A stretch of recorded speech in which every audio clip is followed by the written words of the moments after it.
Welcome. In this tutorial, I'm going to show you how to join in a server here on Discord without the invitation link. So if you want to know how I did it, just keep on watching. So by the way, this process is still the same even if you're using a mobile device, as long as you know where the join server button is. Okay? So first of all, you want to click if you're using computer, if you want to click on this add server here,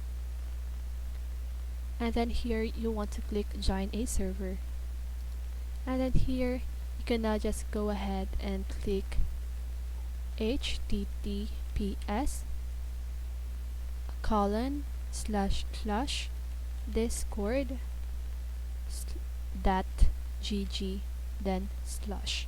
Okay, and then after that you just need to type any names that you want. So for example, cheese, right?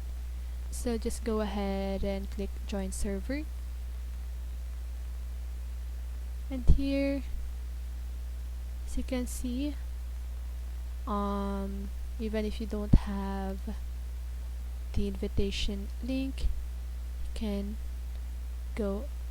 can go ahead and join on that server. I hope this video helps you, and if it did, make sure to like, subscribe, and hit the bell notification so you won't miss a video. See you on the next one and have a great day.